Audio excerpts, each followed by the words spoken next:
تحتهم الأنهار وقالوا الحمد لله الذي هدانا لهذا وما كنا لنهتدي لولا أن هدانا الله لقد جاءت رسل ربنا بالحق ونودوا أن تلكم الجنة أورثتموها بما كنتم تعملون ونادى أصحاب الجنة أصحاب النار أن قد وجدنا ما وعدنا ربنا حقا فهل وجدتم ما وعد ربكم حقا قالوا نعم فأذن مؤذن بينهم اللعنة الله على الظالمين الذين يصدون عن سبيل الله ويبغونها عوجا وهم بالآخرة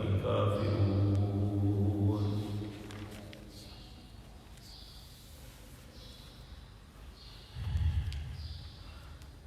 حضرات محترم، گزشتہ آیات میں ان بد نصیب لوگوں کا تذکرہ ہوا تھا جو اللہ پہ جھوٹ باندھتے ہیں اور اللہ کی آیات کو جھٹلاتے ہیں. ان کے انجام کا تذکرہ ہوا کہ جب ان کے مرنے کا وقت ہوتا ہے تو فرشتے ان سے پوچھتے ہیں اینما کنتم تدعون من دون اللہ، اللہ کے علاوہ جن جن کو پکارتے تھے وہ کہاں ہیں؟ پھر وہ جواب دیتے ہیں قالوا ضلوا عنا، وہ تو سب گم ہو گئے، کوئی بھی نظر نہیں آ رہا، نہ کوئی غوث نظر آتا ہے، نہ کوئی داتا نظر آتا ہے، نہ کوئی مشکل کشا، نہ کوئی حاجت روا، کوئی بھی نظر نہیں آ رہا. وَشَهِدُوا عَلَىٰ أَنفُسِهِمْ أَنَّهُمْ كَانُوا كَافِرِينَ، پھر وہ خود اپنے متعلق شہادت دیں گے کہ وہ اللہ کے حکموں کا انکار کرتے تھے یا کافر تھے. العیاذ باللہ، اللہ ایسی بدنصیبی سے ہم سب کو محفوظ رکھے. پھر اس کے بعد اللہ نے ان کا انجام کا تذکرہ کیا کہ میں ان کے ساتھ کروں گا کیا. پہلے تو یہ کہ وہ خود ایک دوسرے سے لڑیں گے، جھگڑیں گے کہ تم نے مجھے گمراہ کیا، وہ کہیں گے تم نے کیا. پہلے پچھلوں کو برا کہیں گے اور بعد والے پہلوں کو کہیں گے کہ تمہاری وجہ سے ہم اس راستے پہ چلے. پھر بہت سخت بات اللہ نے فرمائی کہ ان کا بچھونا اور ان کا اوڑھنا دونوں آگ کا ہوگا. اور یہ اللہ کا قرآن کریم میں اسلوب ہے کہ جہاں بھی کفار اور ان کے انجام کا تذکرہ کرتے ہیں اس کے ساتھ ہی اہل ایمان اور ان کے انجام کا تذکرہ کیا جاتا ہے. اور تاکہ انسان کی فطرت ہے، کچھ لوگ ڈراوے سے مانتے ہیں، کچھ لوگ پیار سے مانتے ہیں کہ انہیں کچھ انعام کا لالچ دیا جائے تو وہ اس پہ مانتے ہیں. تو ہر دونوں کی نفسیات کو مد نظر رکھتے ہوئے اللہ نے ہمیشہ یہ ساتھ ساتھ ذکر کیا. اب ان لوگوں کے انجام کا تذکرہ ہو رہا ہے جو ایمان لائے اور جنہوں نے نیک عمل کیا. اللہ رب العزت فرماتے ہیں والذین آمنوا وعملوا الصالحات، وہ لوگ جو ایمان لائے اور جنہوں نے نیک عمل کیے. لا نکلف نفسا الا وسعها، یہ بات سب کان کھول کے سن لو، میں نیکی کے معاملے میں کسی کو وہ تکلیف نہیں دیتا جو اس کے بس میں نہ ہو. آپ دیکھ لیں کہ جو لوگ نماز پڑھتے ہیں انہیں ٹائم بھی مل جاتا ہے، ان پہ کوئی دقت بھی نہیں ہے. جنہوں نے نہیں پڑھنی ان کے لیے ایک بھی مشکل ہے. اسی طرح دوسرے معاملے ہیں، یہ اللہ کی توفیق ہے، اللہ جسے عطا کر دے۔ یاد رکھیں یہ جو نیکی ہے یہ ہم اپنی مرضی، یعنی انسان کے اپنی کوئی کمال نہیں ہے، یہ اللہ کا انعام ہے، اللہ جسے عطا کر دے تو اسے نیکی کی توفیق دے۔ تو اللہ رب العزت فرماتے ہیں یہ ہر انسان بات سمجھ لے، لا نکلف نفسا الا وسعها، نیکی کے معاملے میں میں ایسی تکلیف کسی کو نہیں دیتا جو اس کے بس میں نہ ہو۔ اور آپ دیکھ لیں اگر ایک تندرست آدمی بیٹھ کے نماز پڑھے اس کی نماز نہیں ہوتی، یا ایک جگہ آتا ہے اسے آدھا اجر ملتا ہے، لیکن ایک شخص معذوری اپنی مجبوری کی وجہ سے بیٹھ کے پڑھتا ہے اسے پورا اجر ملتا ہے۔ ایک بیٹھ بھی نہیں سکتا وہ لیٹ کے پڑھتا ہے تب بھی پورا اجر ملتا ہے۔ تو اللہ کسی پہ وہ بوجھ نہیں ڈالتا جو وہ اس کا بس نہیں ہے۔ اسی طرح آج یہ منہ پہ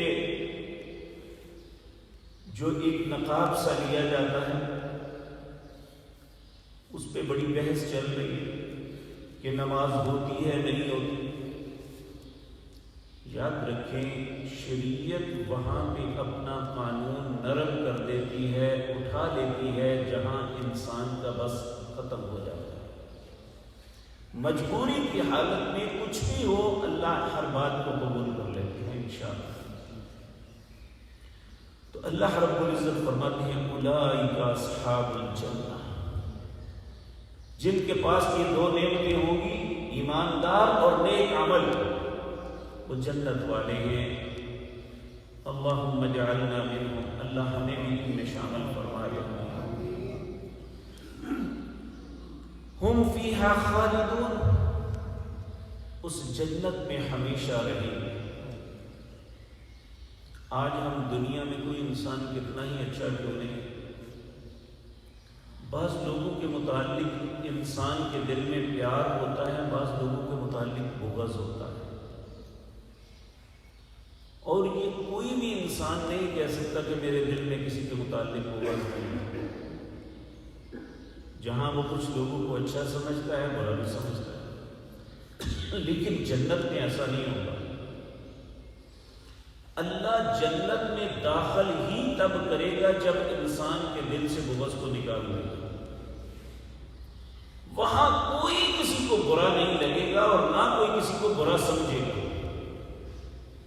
اگر خدا نخواستہ دنیا میں ایک دوسرے کے ساتھ معاملات ہوئے بھی تو پہلے اللہ رب العزت وہ معاملات کا فیصلہ کریں گے، حقدار کو اس کا حق دلائیں گے، پھر جنت میں بھیجیں گے۔ اور یہ فطرت ہے، جب حقدار کو حق مل گیا، مظلوم کو اس کی داد رسی ہو جائے تو پھر بغض کیا رہتا ہے۔ تو جنت کے اندر اللہ فرماتے ہیں وَنَزَعْنَا مَا فِي صُدُورِهِم مِّن غِلٍّ، اللہ ہر بندے کے دل سے بغض کو نکال دے گا۔ وہاں صرف ایک دوسرے سے محبت ہو، ہر نیک آدمی دوسرے کو اچھا سمجھے۔ آج بہت سے ایسے لوگ ہوتے ہیں جو بہت اچھے ہوتے ہیں، لیکن ہم اپنے مفاد کے لیے ان سے نہیں محبت کرتے یا ان سے بغض رکھتے ہیں۔ اللہ رب العزت کہتے ہیں کہ جنت میں وہ جائے گا جب تک اس کے دل سے بغض ختم نہیں کرتے۔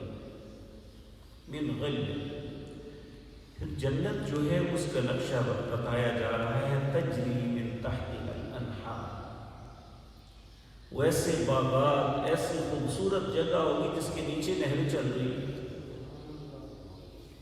اور آپ دیکھیں آج دنیا میں کوئی بہت بڑا لینڈ لارڈ ہے نا، وہ ایسا شاید کر سکے، اس کے علاوہ ہر آدمی نہیں کر سکتا کہ اس کے گھر کے نیچے سے نہر چلتی ہے۔ تو اللہ رب العزت فرماتے ہیں بلکہ دبئی کے اندر انہوں نے ایک جگہ بنائی ہے سمندر کے اندر، اسے پام سٹی کہتے ہیں۔ تو وہ سمندر کے اندر نامعلوم کس طریقے سے کیا ٹیکنالوجی استعمال کی ہے، ہر گھر اس کا دروازہ اور اس کا پچھواڑا سمندر میں ہے. ایسے طریقے سے وہ بنائی گئی ہے. تو یہ ایک ایسا دنیا میں عجوبہ ہے، عجیب منظر پیش کرتا ہے. تو اللہ نے جو جنت بنائی ہوگی وہ کیا ہوگی؟ کہا تجری من تحتها الانہار، اس کے نیچے نہریں چلتی ہیں. وقال، جب وہ جنت میں جائیں گے تو کہیں گے الحمدللہ الذی ہدانا لہذا، تمام تعریفیں اس اللہ کے لیے ہیں جس نے ہمیں ہدایت دی اس کی طرف، یعنی نیکی کی طرف، جنت کی طرف، جنت میں جانے والے اعمال کی طرف جس اللہ نے ہماری رہنمائی فرمائی، اس اللہ کی تعریف ہے. الحمدللہ الذی ہدانا لہذا وما كنا لنهتدي لولا ان هدانا اللہ، اگر اللہ ہمیں ہدایت نہ دیتا تو ہم کبھی ہدایت نہ پا سکتے. تو اس لیے یہ بات یاد رکھیں، یہ ہمارا فن یا کمال نہیں ہے کہ اگر ہمیں کوئی صحیح رستہ ملتا ہے تو یہ ہمارا کمال نہیں بلکہ اللہ کا انعام ہے. اس بات پہ ہمیں اللہ کا شکر ادا کرنا چاہیے. اس وقت بھی انسان اللہ کا اس بات پہ شکر کرے گا، الحمدللہ الذی ہدانا لہذا وما كنا لنهتدی لولا ان ہدانا اللہ. تمام تعریفیں اس اللہ کے لیے ہیں جس نے ہمیں اس طرف رہنمائی کی، ہمیں ہدایت دی. اگر وہ ہدایت نہ دیتا تو ہم کبھی ہدایت نہ پاتے. پھر اللہ رب العزت فرماتے ہیں وَنُودُوا أَن تِلْكُمُ الْجَنَّةُ، پھر ایک پکارنے والا انہیں پکارے گا، ان تلکم الجنہ، یہ ہے وہ جنت، اورثتموہا بما کنتم تعملون، آج سے تمہیں اس کا وارث بنایا جا رہا ہے کیونکہ تم عمل اچھے کرتے ہو. اللہ ہمیں بھی اچھی عمل پہ زندہ رکھے، اسی کے موت نصیب فرمائے. پھر آگے 3 قسم کے لوگ ہوں گے. ایک وہ جن کے نیک اعمال بڑھ جائیں گے، وہ اصحاب الجنت ہوں گے. ایک وہ ہوں گے جن کے برے اعمال بڑھ جائیں گے، وہ اصحاب النار ہوں گے. اور ایک وہ ہوں گے جن کی نیکیاں اور برائیاں برابر برابر ہو جائیں گی. انہیں ایک گھاٹی کے اوپر اعراف بلند جگہ پہ کھڑا کر دیا جائے گا. ان کو بھی دیکھیں گے، اہل جنت کو بھی، اہل جہنم کو بھی دیکھیں گے. اللہ نے اس قیامت کا منظر جو ہے سارا بیان کیا. سب سے پہلے اللہ فرماتا اصحاب الجنت کی بات کر رہے ہیں. وَنَادَى أَصْحَابُ الْجَنَّةِ، پکاریں گے اصحاب الجنت اصحاب النار آگ والوں کو، ان قد وجدنا ما وعدنا ربنا حقا، ہم سے تو ہمارے رب نے جو وعدہ کیا تھا وہ سچا ہم نے پا لیا. فَهَلْ وَجَدْتُمْ مَا وَعَدَ رَبُّكُمْ حَقًّا، تمہاری کرتوتوں کی وجہ سے جو تمہارے ساتھ وعدہ ہوا تھا وہ بھی سچا ہوا ہے کہ نہیں؟ قالوا نعم، جہنم والے کہیں گے ہاں ہاں، جو اللہ نے برائیوں کا انجام بتایا تھا وہ ہمارے ساتھ ہو گیا. فَأَذَّنَ مُؤَذِّنٌ، پھر ایک ندا دینے والا آواز دے کے کہے گا اللعنۃ اللہ علی الظالمین، اللہ کی لعنت ہو جو دنیا میں ظلم کرتے رہے. ظلم کیا تھا؟ الذین یصدون عن سبیل اللہ، وہ جو لوگوں کو اللہ کے رستے سے روکتے تھے، نیکی کی طرف آنے سے روکتے تھے. وَيَبْغُونَهَا عِوَجًا، دین کے معاملات میں ٹیڑھا پن تلاش کرتے تھے. ہر وقت دین میں کیڑے نکالتے، یہ کیا ہے، یہ ایسا کیوں کیا ہے، ایسا اللہ نے کیوں حکم دیا ہے. یا جو اصل رستہ رسول اللہ صلی اللہ علیہ وسلم کا طریقہ ہے اس سے ہٹ کے اپنے اپنے مسلک کی دعوت دے. رسول اللہ کے طریقے پہ نہیں بلکہ اپنے مسلک پہ چلنا ہے۔ وَهُمْ بِالْآخِرَةِ كَافِرُونَ، وہ آخرت میں بھی انکار کرنے والوں میں ہی شامل ہیں۔ تو اللہ رب العزت ہم پہ رحم فرمائے اور ہمیں پہلے نہیں، اصحاب جہنم نہیں، اصحاب الجنت کا رستہ اپنانے کی توفیق عطا فرمائے، اور ہمیں نیکی کے لیے اللہ سے توفیق مانگنی چاہیے۔ اللہ رب العزت نے اپنے حبیب کریم جناب محمد رسول اللہ صلی اللہ علیہ وسلم، آپ پورا قرآن دیکھ لیں، کہیں اللہ نے آپ کو یا محمد کہہ کے نہیں پکارا ہے محمد صلی اللہ علیہ وسلم، بلکہ کہیں کہا یا ایھا النبی، یا ایھا المزمل، یا ایھا المدثر۔ لیکن ایک مرتبہ ایسا ہوا کہ اللہ نے نام لے کے کہا اے محمد صلی اللہ علیہ وسلم، تم دو چیزوں کا مجھ سے سوال کرتے رہو، اور خصوصاً اذان اور اقامت کے درمیان۔ کیا چیزیں ہیں؟ اللہم انی اسألک فعل الخیرات، اے میرے اللہ میں تجھ سے سوال کرتا ہوں اچھے کاموں کے کرنے کا، وَتَرْكَ الْمُنْكَرَاتِ، اور برے کاموں کو چھوڑنے کا سوال کرتا ہوں۔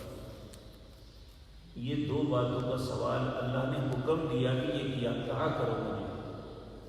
پھر آپ یہ کہا کرتے تھے اے اللہ اگر میں ایسا نہ کر سکا، یعنی اچھا کام نہ کر سکا اور برائی سے نہ بچ سکا، تو اس سے بہتر ہے پھر مجھے موت دے دینا۔ یعنی برائی کرنے سے بہتر ہے کہ انسان مر جائے۔ تو اللہ رب العزت ہم سب پہ رحم فرمائے، ہم سب کو ہر برے عمل سے، وہ چھوٹا ہے یا بڑا، اللہ ہماری حفاظت فرمائے، اور ہر بھلے کام کو کرنے کی توفیق عطا فرمائے، کیونکہ اچھے کام میں عزت ہے، برے کام میں ذلت ہے۔ اللہ رب العزت ہمیں عزت والا رستہ اپنانے کی توفیق دے۔ اقول قولی ھذا واستغفر اللہ۔